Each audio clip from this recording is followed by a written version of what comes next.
এখন আমি স্বপন পাল মহাশয়কে একটু ডেকে নেব। এই যে আমাদের মহাযজ্ঞ, এই যজ্ঞের যে সূত্রপাত হয়েছিল আমি একটু আগেও বলেছি, রামকৃষ্ণ মুক্তমঞ্চ পাবলিক স্কুল রোড থেকে। সেই রামকৃষ্ণ মুক্তমঞ্চ কিন্তু স্বপনদারই বাড়ি। স্বপনদা নিজের বাড়ি বলে না, ওটা বলে মায়ের বাড়ি। তো সেখান থেকে কিন্তু সূত্রপাত, এবং আমরা ওখান থেকে আস্তে আস্তে আমাদের যে একটু ব্যবস্থা আমরা মায়ের কৃপায় করতে পেরেছি, আমরা আস্তে আস্তে সেখানে শিফট করলাম। তারপরে আমরা আলোছায়া কমপ্লেক্সে ছিলাম অনেকদিন, রাঙেরখালি আলোছায়া কমপ্লেক্সে এখনো আছি। এখন হয়তো আমরা এখানে এসে আমাদের অফিস টফিস সব কিছু চালাবো। তা আমি স্বপন পাল মহাশয়কে একটু ডেকে নিচ্ছি। আমাদের এই পুরো যে জার্নিটা, এই জার্নিটা কিভাবে শুরু হয়েছিল এবং কিভাবে চললো, এখনো চলছে, সেটা সম্বন্ধে উনি একটু আপনাদের সামনে একটু বিস্তারিত তুলে ধরবেন। স্বপন পাল মহাশয়। ঠাকুর শ্রীরামকৃষ্ণ, শ্রীমা সারদা ও স্বামী বিবেকানন্দের চরণে প্রণাম নিবেদন করে কিছু বলার চেষ্টা করছি। 2013-তে যে বইটা আমাকে ইন্সপায়ার করেছিল, সে বইটার নাম হলো স্বামী শিষ্য সংবাদ। সেই বইটা পড়ার পরেই স্ত্রী মঠের যে ব্যাপারটা, ওইটা আমাদের মাথার মধ্যে ঢুকে গেছে। পরবর্তীতে যে সংস্থার মধ্যে আমি জড়িত, সেই সংস্থার নাম হলো Indian training academy. Indian training একাডেমির একটা বিশেষ প্রোগ্রামের ব্যাপারে যখন আমরা অমৃতলাল ঘোষ স্যারের কাছে গিয়েছিলাম, তখন উনি বলছিলেন যে শিলচরে সারদা মঠের সেন্টার খোলা যায় কিনা। তো উনার কথাতে সম্মান জানাতে প্রথম যে মিটিংটা হয়েছিল রাঙ্গেরখালি আলোছায়া কমপ্লেক্সের প্রথম তলায়, সেটার তারিখ ছিল 26 অক্টোবর 2013। প্রথম মিটিংয়ে 15 জন সহমত পোষণ করেছিল যে শিলচরে সারদা মঠের সেন্টার স্থাপনের জন্য কাজ করার জন্য। আজকে এই মুহূর্তে ওই 15 জনের মধ্যে 5 জন আছে, তার মধ্যে রবিদা একজন, মহুয়া বসে আছে এখানে, উনি একজন, আমি এবং আমার মিসেস, আর আমার মেয়ে আছে। ওই 5 জন প্রথম মিটিংয়ে ছিল। এখন ওই মিটিংয়ের 5 জন সাথে সাথে আপনারা এই 10 বছরের জার্নিতে আমরা আপনাদেরকে পেয়ে এই সুন্দর একটা জায়গাতে মায়ের মঠ ও মিশন, আমাদের মঠ ও মিশন কোনটা? শ্রী সারদা মঠ ও রামকৃষ্ণ সারদা মিশন দক্ষিণেশ্বরের একটি সেন্টার। হুট করে শ্রী সারদা মঠ ও রামকৃষ্ণ সারদা মিশন দক্ষিণেশ্বরের সেন্টার তারা অ্যাফিলিয়েশন দেবে না। এটার জন্য ইনফ্রাস্ট্রাকচার করতে হবে আপনাদেরকে। এবং আপনারা জানেন শ্রী সারদা মঠ হলো মেয়েদের দ্বারা পরিচালিত, মাতাজিদের দ্বারা পরিচালিত।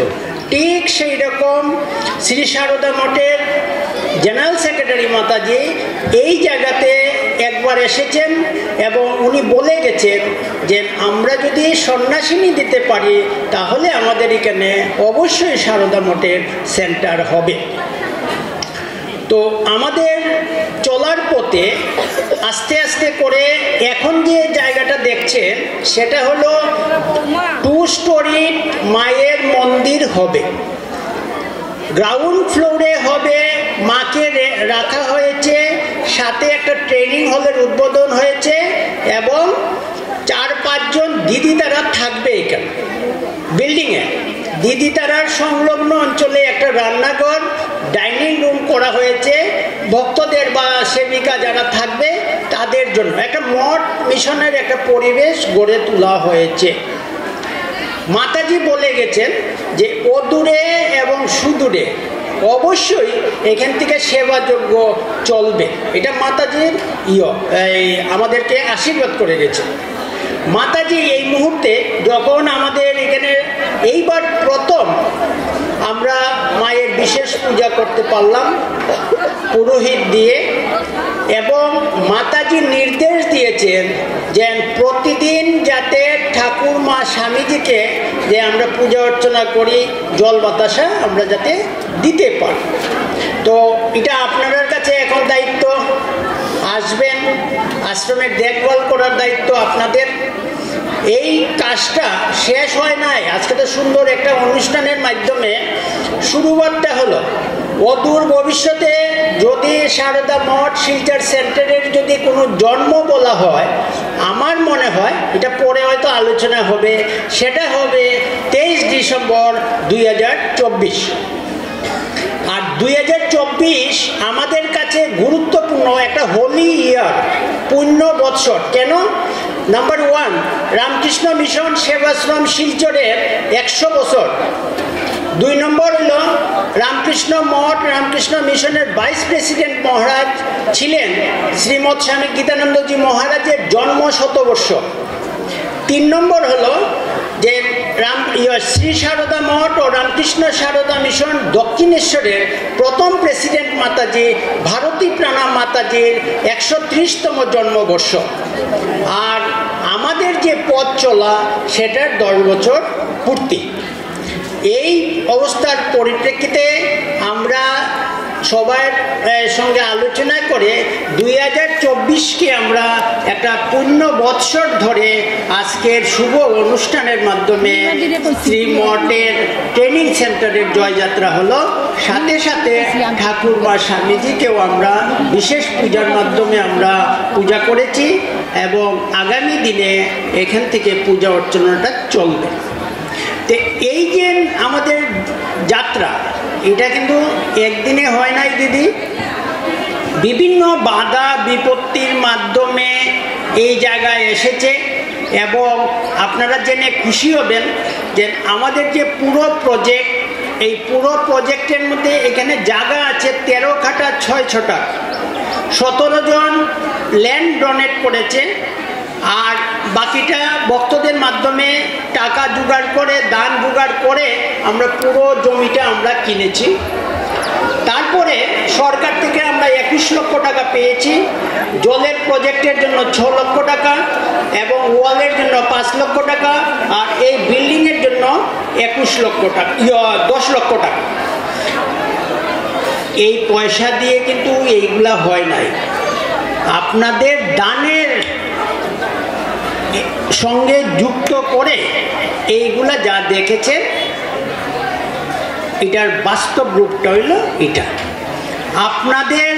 আপনারা যদি না থাকতেন তাহলে এটা সম্ভব হতো না। তো আমি খুশি এই জিনিসটা যে যখন শূন্য ছিল, শূন্য থেকে আজকে এতটুকু, এটা আমার দেখতে খুব ভালো লাগছে। কিন্তু এই যাত্রা পথে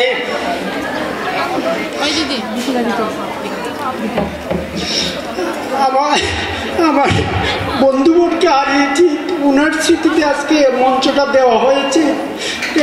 ও থাকলে হয়তো আমরা আরও খুশি হতে পারতাম।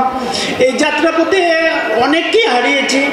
প্রথম মায়ের যে অনুষ্ঠান 2020-এ হয়েছিল, সেই সময় এই গঙ্গুর পাঠচক্র থেকে যে দাদা খুব বেশি আমাদেরকে হেল্প করেছিল, ওই দাদাকেও হারিয়েছে।